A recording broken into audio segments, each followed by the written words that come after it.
Doctor Puneeth Rajkumar 50ನೇ ವರ್ಷದ ಹುಟ್ಟು ಹಬ್ಬವನ್ನ ಅವರ ಅಭಿಮಾನಿಗಳು ತುಂಬಾನೇ ಸಂತೋಷದಿಂದ ಆಚರಿಸ್ತಾ ಇದ್ದಾರೆ. ಆದರೆ ಅಪ್ಪು ನಮ್ಮೊಂದಿಗಿಲ್ಲ ಅನ್ನುವಂತಹ ಆ ಸಂಕಟ ನೋವು ಕೂಡ ಅವರಿಗಿದೆ. ಕಂಠೀರವ ಸ್ಟುಡಿಯೋ ಮುಂದೆ ಅಭಿಮಾನಿಗಳ ಸಡಗರ ಗಮನಿಸ್ತಾ ಇದ್ದೀರಿ. ಪುನೀತ್ ಸಮಾಧಿಗೆ ಪೂಜೆ ಸಲ್ಲಿಸ್ತಾ ಇದ್ದಾರೆ ಅಭಿಮಾನಿಗಳು ಮತ್ತು ಈಗ ಆಲ್ರೆಡಿ ಪೂಜೆಯನ್ನ ಸಲ್ಲಿಸಿದ್ದಾರೆ. ಯುವರಾಜ್ ಕುಮಾರ್ ಅಪ್ಪು ಸಮಾಧಿ ಬಳಿ ಸಾಲುಗಟ್ಟಿ ಅಭಿಮಾನಿಗಳು ನಿಂತಿದ್ದಾರೆ. ಈ ಅಭಿಮಾನಿಗಳೆಲ್ಲರೂ ಬೆಂಗಳೂರಿನವರಷ್ಟೇ ಅಲ್ಲ, ರಾಜ್ಯದ ಮೂಲೆ ಮೂಲೆಯಿಂದ ಅಭಿಮಾನಿಗಳು ಈ ಸಮಾಧಿಯ ದರ್ಶನ ಪಡೆಯುವುದಕ್ಕೆ ಬರ್ತಿದ್ದಾರೆ. ಕರ್ನಾಟಕ ರತ್ನನ ಸಮಾಧಿಗೆ ಹೂಗಳಿಂದ ಅಲಂಕರಿಸಲಾಗಿದೆ. ಅಪ್ಪು ಹುಟ್ಟು ಹಬ್ಬಕ್ಕೆ ಅನ್ನದಾಸೋಹ, ರಕ್ತದಾನ ಶಿಬಿರ ಮತ್ತು ಪುನೀತ್ ರಾಜ್ಕುಮಾರ್ ಅವರ ಅಭಿಮಾನಿ ಸಂಘ ವಾಲಂಟಿಯರ್ಲಿ ಬೇರೆ ಬೇರೆ ಸಾಮಾಜಿಕ ಕಾರ್ಯಗಳನ್ನು ಹಮ್ಮಿಕೊಂಡಿದೆ. ಯುವರಾಜ್ ಕುಮಾರ್ ಅವರು ಪುನೀತ್ ರಾಜ್ಕುಮಾರ್ ಅವರ ಸಮಾಧಿಗೆ ಪೂಜೆ ಸಲ್ಲಿಸಿ ನಮಸ್ಕರಿಸ್ತಾ ಇರುವಂತಹ ದೃಶ್ಯ ಗಮನಿಸ್ತಾ ಇದ್ದೀವಿ.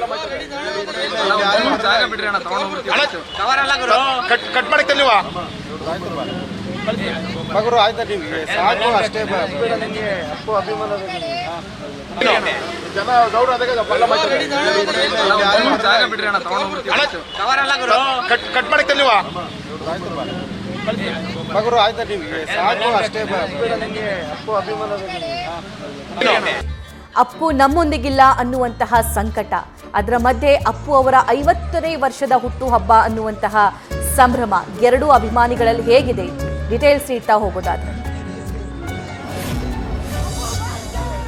ನಿಜ ಸಭಾ, ಯಾಕಂದರೆ ಪ್ರತಿ ಭಾನುವಾರ ಬಂತಂದರೆ ಸಂಖ್ಯೆಯಲ್ಲಿ ಏನೇನು ಸ್ಮಾರಕ ಇದೆ ಅಪ್ಪ ಅವರ ಸ್ಮಾರಕ ಸಾಕಷ್ಟು ಸಂಖ್ಯೆಯಲ್ಲಿ ಸೇರ್ತಾ ಇದ್ರು. ಆದರೆ ಇವತ್ತು 50ನೇ ವರ್ಷದ ಹುಟ್ಟುಹಬ್ಬ, ಯಾಕಂದರೆ 50 ಅನ್ನೋದು ಒಂದು ಮೈಲಿಗಲ್ಲ. ಯಾಕಂದರೆ 25, 50, 75, 100 ಅಂತ ಬಂದಾಗ ಸಾಕಷ್ಟು ಎಮೋಷನಲ್ ದಿನಗಳಿರುತ್ತೆ.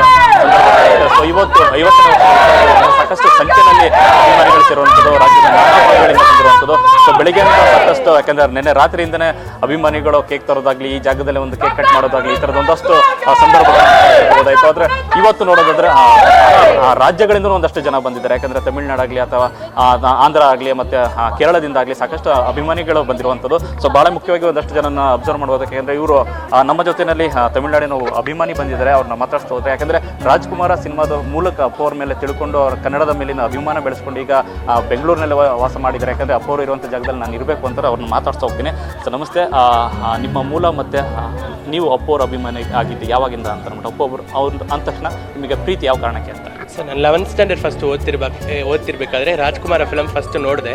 ಅದು ನೋಡಿದ್ಮೇಲೆ ಅವ್ರ ಮೇಲೆ ಪ್ರೀತಿ, ಅವ್ರ ಮೇಲೆ ಇನ್ಸ್ಪಿರೇಷನ್ ಎಲ್ಲ ತುಂಬ ಆಗ್ಬಿಟ್ಟು ಕನ್ನಡ ಕಲೀಲೇಬೇಕು ಅಂತ ಹೇಳಿ ಕನ್ನಡ ಕಲಿತು ಓದೋಕ್ಕೆ, ಬರೆಯೋಕ್ಕೆ, ಮಾತಾಡೋಕ್ಕೆ ಅಂತ ಹೇಳಿ ಕನ್ನಡ ಕಲಿತು ನಾನು ಡಿಗ್ರಿ ಇಲ್ಲಿ ಮಾಡಬೇಕು ಅಂದ್ಕೊಂಡೆ. ಬಟ್ ಆಗ್ತಿರಲಿಲ್ಲ.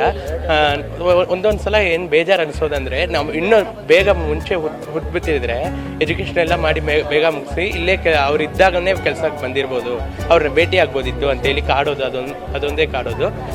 ಅವ್ರಿಲ್ಲ ಅಂತೇಳಿ ಯಾವತ್ತೂ ಅನಿಸಲ್ಲ. ಯಾಕಂದರೆ ಅವ್ರು ಮಾಡಿರೋ ದಾನ ಧರ್ಮಗಳಾಗಲಿ, ಅವ್ರದ್ದು ಸರಳತೆ ಆಗಿರಲಿ, ಅವ್ರದ್ದು ನಗು ಆಗಿರಲಿ, ಅವೆಲ್ಲ ಮೂಲಕ ಅವರು ಸದಾ ನಮ್ಮ ಜೊತೆನೇ ಇದ್ದಾರೆ ಅಂತ. ಸಭಾ ನೋಡಿದ್ರಲ್ಲ, ಇದೇ ಥರ ಸಾಕಷ್ಟು ಅಭಿಮಾನಿಗಳು ಬಂದಿರುವಂಥದ್ದು. ಸೊ ಭಾಳ ಮುಖ್ಯವಾಗಿ ನೋಡಬೇಕಂದ್ರೆ ಈ ಒಂದು ಅಲಂಕಾರವನ್ನು ನೋಡ್ಬೋದು.